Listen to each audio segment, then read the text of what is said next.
So welcome again. आज की इस वीडियो में हम जानने वाले हैं वो सेकंड बाइंग डिसीजन और सेकंड बाइंग बिहेवियर जो एक डॉक्टर को किसी प्रोडक्ट या सर्विस को परचेज करने के लिए इंस्पायर करता है, मोटिवेट करता है, पुश करता है। आप एक सेल्स एग्जीक्यूटिव हैं या कोई सेल्स मैनेजर हैं, टीम को हैंडल करते हैं या बीएसएम है या आरएसएम है या पूरे सेल्स हेड के डिवीजन के आप इंचार्ज हैं, कोई मैटर नहीं करता। अगर आपको डॉक्टर की अंडरस्टैंडिंग, उसकी साइकोलॉजी, उसके बाइंग बिहेवियर को, उसके बाइंग डिसीजन को जो फैक्टर इन्फ्लुएंस करते हैं, अगर वो आपको नहीं पता है तो आपकी सेल बहुत कम होने वाली है और आपके जो सेल्स टारगेट अचीव नहीं होते। मैंने पिछले 10 साल के करियर में ये बहुत सारे ऐसे लोगों को देखा है, बहुत सारे ऐसे सेल्स एग्जीक्यूटिव को देखा है, जो मैनेजर्स हैं, जो टीम हैंडल करते हैं, टीम लीडर्स को देखा है। बहुत एफर्ट करने के बावजूद भी, वो बहुत सारी अच्छी प्रेजेंटेशन देने के बावजूद भी सेल क्रैक नहीं कर पाते हैं। आज इस वीडियो में हम आपको बताने वाला वो सेकंड सीक्रेट, वो सेकंड टिप, वो सेकंड स्ट्रेटजी जो आपके लिए बहुत इंपॉर्टेंट है जानने समझने की। डॉक्टर एज ए प्रैक्टिशनर, चाहे वो डॉक्टर हो, चाहे वो सर्जन हो, चाहे वो मेडिकल लाइन से हो, कोई भी प्रोडक्ट या सर्विस अगर वो परचेज करता है तो वो क्या सोचता है, क्या उसकी साइकोलॉजी रहती है, क्या उसके पीछे का रीजन रहता है। हाय, दिस इज डॉक्टर विजय विराज और मैं हूँ हेल्थ केयर सेल्स कोच और पिछले 10 सालों से मैं काफ़ी इंडस्ट्रीज के अंदर, काफ़ी वर्टिकल्स के अंदर बहुत एक्सप्लोर कर चुका हूँ। So journey from sales executive to vice president of a company in just 5 years, I have tested all the verticals. आज इस वीडियो में हम शुरू करते हैं second topic. The topic name is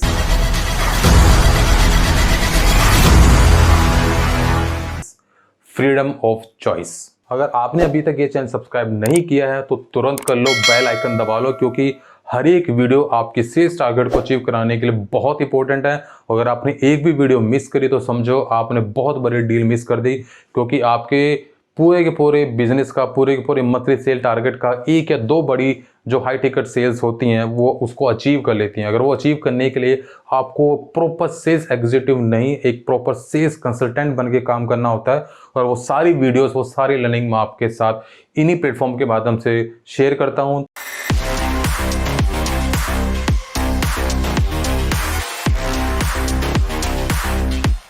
दोस्तों, जब भी आप किसी डॉक्टर को अप्रोच करते हैं, उसको किसी प्रोडक्ट सर्विस के बारे में बताना चाहते हैं, तो आपको ये चीज़ बहुत क्लियरली समझनी जरूरी है कि डॉक्टर के पास फ्रीडम होती है ऑप्शंस की, चॉइसेस की। चॉइस मल्टीपल कंपनी के, ऑप्शन एक ही कंपनी के मल्टीपल प्रोडक्ट्स के या मल्टीपल प्रोडक्ट्स डिफरेंट कंपनीज के, किसी भी सर्कल के थ्रू, किसी डीलर के थ्रू, किसी डिस्ट्रीब्यूटर के थ्रू, किसी और रेफरेंस पॉइंट के थ्रू, डायरेक्टली कंपनी के अप्रोच के through. So he has lot of freedom of choices and freedom of options.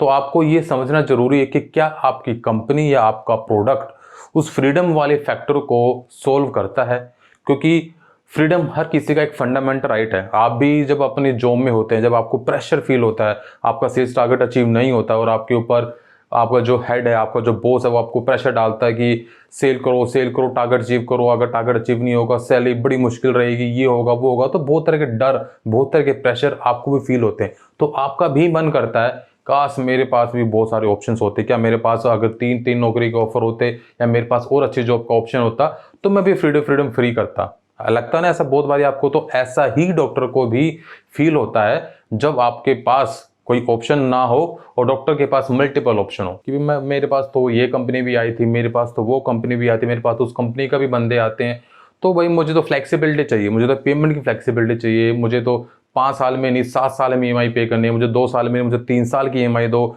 मुझे डिस्काउंट दो। तो there lot of multiple options जहां पर एक डॉक्टर के दिमाग में फ्रीडम फील रहती है कि नहीं, मुझे तो भाई जो भी काम करना रिलैक्स होकर फ्रीडम के साथ करना है। वो ऐसा क्यों होता है? क्योंकि उसका रूट रीजन है उसकी प्रैक्टिस के अंदर भी जब पेशेंट आता है तो पेशेंट भी अपनी फ्रीडम ऑफ चॉइस के साथ आता है। मुझे ट्रीटमेंट करानी है कि नहीं करानी है, अगर करानी है तो मुझे कितने पैसे में करानी है, वो अपनी निगोशिएशन करता है, वो अपने प्रोसेस को फुलफिल करता है। एक पेशेंट को भी अपनी फ्रीडम चाहिए होती है कि डॉक्टर साहब मुझे बस 3 दिन की छुट्टी मिलेगी, मुझे 3 दिन में इलाज करवाना है, मुझे सर परसों की अपॉइंटमेंट नहीं मिलेगा, बुधवार की छुट्टी चाहिए। तो ये जितने ये फ्रीडम वाले फैक्टर होते हैं, चाहे वो पेशेंट के लेवल पर हो या वो डॉक्टर के लेवल पर हो, वो आपको समझने जरूरी है। तो that is the psychology of A doctor, psychology of A behaviour, जहां पर उसका डिसीजन इन्फ्लुएंस होता है फ्रीडम फैक्टर से।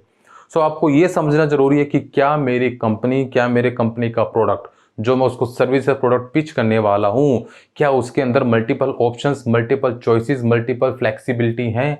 अगर नहीं है तो आप वो किस तरह क्रिएट कर सकते हैं? कैसे डॉक्टर को बताओ कि सर ठीक है, अगर आप कहते हो को 5 मंथ नहीं आपको 7 मंथ में ईएमआई चाहिए, मैं आपको दूंगा। अगर आप कहते हो कि मुझे इसका प्राइस इतना निगोशिएट कर दो, डिस्काउंट दे दो, तो सर ये काम करता हूँ, मैं आपको डिस्काउंट तो नहीं दे पाऊंगा, आपको एक चीज़ एडिशनली ये ऐड कर देता हूँ। तो आपके पास अपनी फ्रीडम है सोल्यूशन देने की, डॉक्टर के पास अपनी फ्रीडम है ऑब्जेक्शन देने की, आपके पास अपनी फ्रीडम है सोल्यूशन देने की। तो आपको ये freedom of choice, freedom of option के अंदर अपने प्रोडक्ट और सर्विस को कहाँ प्लेस करना है, कैसे उसको वहाँ पे फिट करना है, किस तरह से डॉक्टर को अंडरस्टैंड करना है, ताकि उसकी जो डिमांड है और आपका जो सोल्यूशन है वो एक प्लेटफॉर्म पे बैलेंस होके आ जाए और डॉक्टर आपके प्रोडक्ट को परचेज कर ले। अक्सर होता क्या है कि डॉक्टर के पास फ्रीडम है आपके अलावा बाकी अलग अलग कंपनीज की, और उसके पास फ्रीडम है टाइम की, उसके पास फ्रीडम है चॉइसेस की, उसके पास फ्रीडम है मनी की। जो प्रोडक्ट को खरीदने से पहले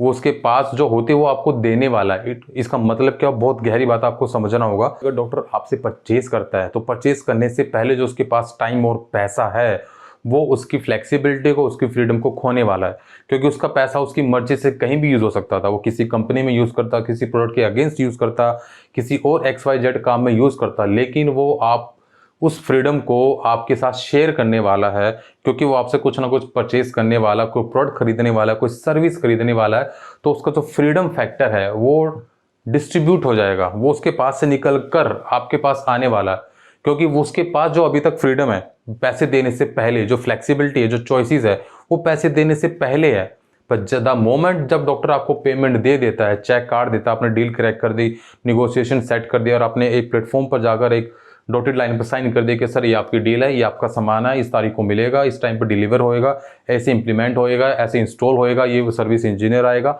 आपने पूरा का पूरा एक रोड मैप डिस्कस करके डॉक्टर के साथ एडवांस उठा लिया, फुल पेमेंट उठा ली। अब वो फ्रीडम जो डॉक्टर की थी वो वहां से निकल कर आपके पास पहुंच गई है। अब आपके पास क्या फ्रीडम होगी,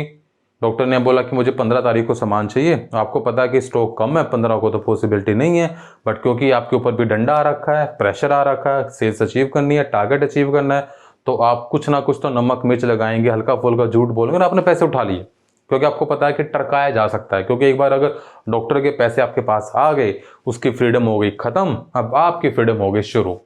तो उस सिनेरियो में जब आपकी फ्रीडम शुरू हो जाती है और आप अपने कमिटमेंट को फुलफिल नहीं कर पाते, टाइमली डिलीवरी नहीं कर पाते, या टाइमली प्रोडक्ट की क्वालिटी मैच नहीं कर पाते, उसका पेपर वर्क पूरा नहीं कर पाते, या कोई भी लैक रह जाता जहां पर डॉक्टर को ये लगता है कि मेरी डील आपके साथ अच्छी नहीं हुई, ये आपके सामने सबसे बड़ा फैक्टर क्रिएट करता है जिसको बोलते हैं बाइंग रेजिस्टेंस।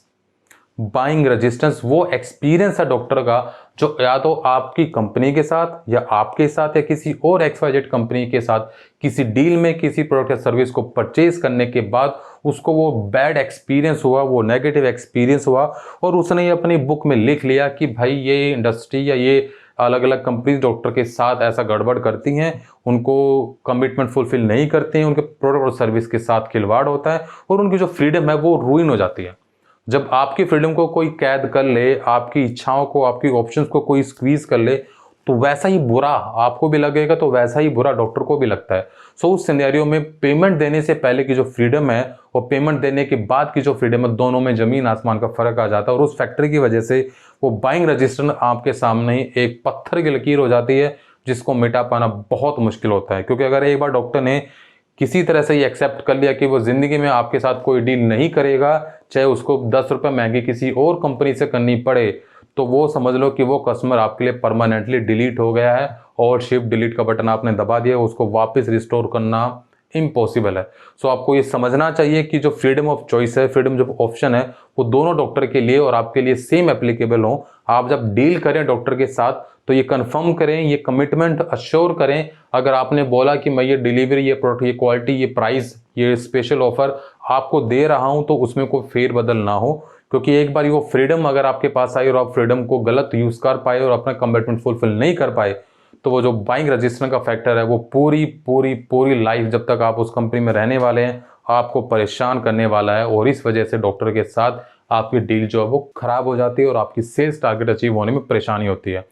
सो अगर आपको वीडियो अच्छी लगी हो, इसका कंटेंट समझ में आया हो, तो डेफिनेटली इसको शेयर कीजिए अपने दोस्तों के साथ, अपनी टीम के साथ, अपने मैनेजर के साथ। हो सकता है कोई अच्छा फैक्टर आपको इस अब इस पूरी वीडियो में कोई एक ऐसी लर्निंग जो आपकी एक अच्छी डील को करेक्ट कराने में हेल्प करे। अगर फिर भी आपको कोई लगता है कोई और डाउट है इस टॉपिक के ऊपर, कोई और आप अपना तरफ से सजेशन शेयर करना चाहते हैं, please put in the comment box, वो नीचे कमेंट में आप डाल दीजिए। अगर फिर भी आपको लगता है कि मुझे 1-to-1 सेशंस लेने हैं तो उसका लिंक भी मैंने डिस्क्रिप्शन में दे रखा है। वीडियो अच्छी लगी हो तो चैनल को सब्सक्राइब जरूर कर लेना, ताकि इस तरह की वीडियोज़ आपको ज़रूर मिलती रहें।